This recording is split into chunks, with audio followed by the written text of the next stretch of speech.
Hello friends, in this session I'll be discussing about disorders of hypopigmentation or depigmentation.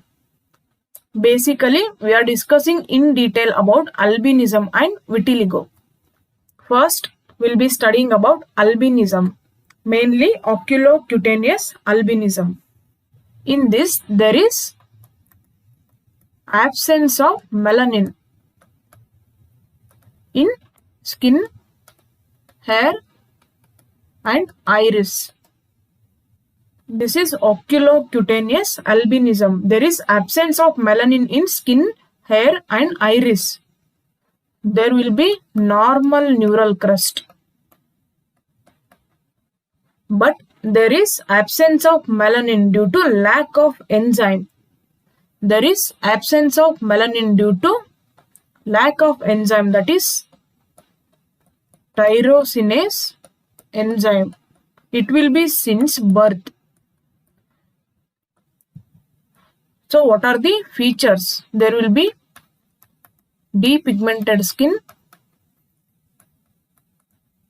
and depigmented hair. This is called as leukotrichia. And there is absent iris color. And this albinism is since birth and it is congenital. And we can see diffuse depigmentation. In this albinism, there are melanocytes, but there is no melanin because of absence of tyrosinase enzyme. So guys, in this albinism, there is absence of melanin due to lack of enzyme, that is tyrosinase, since birth. There is depigmented skin, there is depigmented hair, and it is congenital, and there is absent iris color. In this, neural crust will be normal, melanocytes will be present, but there won't be melanin. Next, we will study about vitiligo. This vitiligo is autoimmune disorder. As this is autoimmune, there should be something called as antigen. In this vitiligo, the antigen will be melanocyte. Melanocyte acts as antigen, so T cells are produced against this melanocyte. T cells are produced against melanocyte, so there is no melanin and there is depigmentation.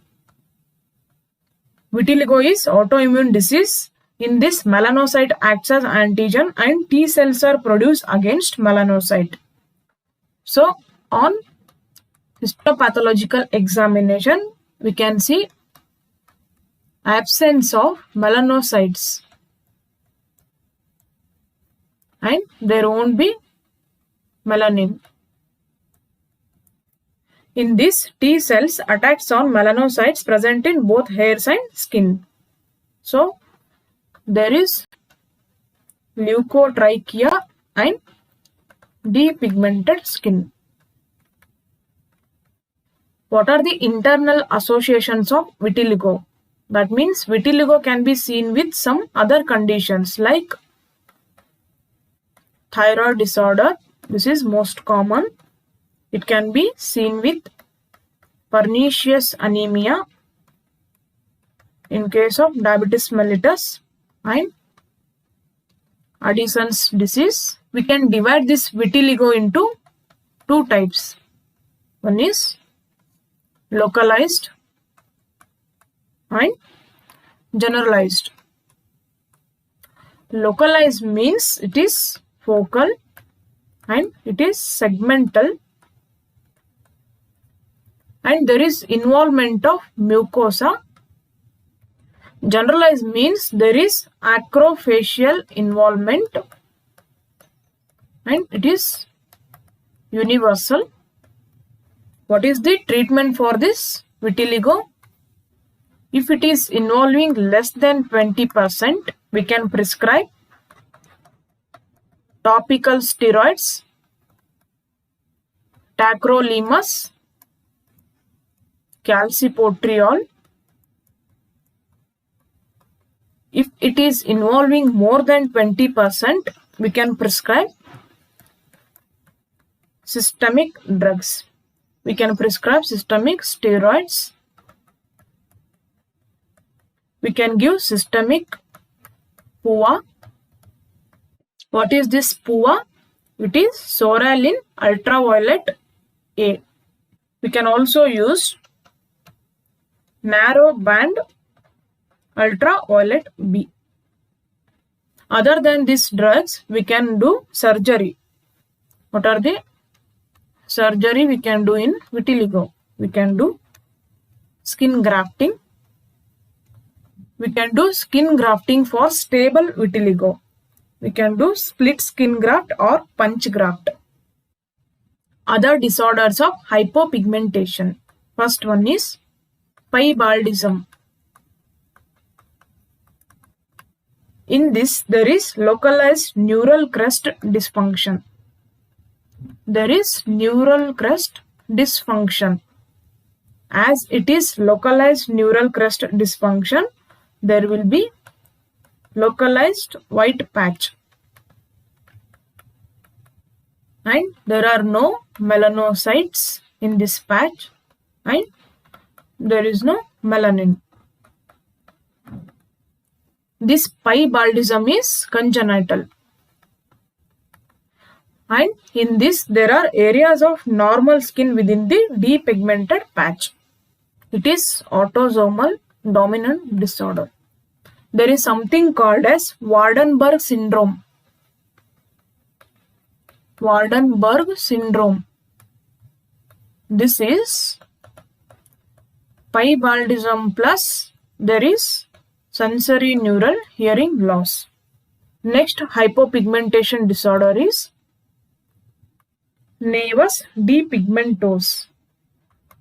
Nevus depigmentose or nevus achromicus. This is white birthmark, or it is also called as white mole. In this, there is hypo or depigmented patch present since birth. It is present since birth. Next one is nevus anemicus. Nevus anemicus. This nevus anemicus is congenital. It is present since birth. In this, vessels are not developed properly. So, there will be vasoconstriction since birth. It is an anatomical vascular defect. It is anatomical vascular defect. And it is not a malignant disease. Next one is contact leukoderma. Contact leukoderma. It is due to contact with some chemicals. Most commonly used is bindi. What is the chemical component in this bindi? It is para tertiary butyl phenol. So we need to avoid this chemical.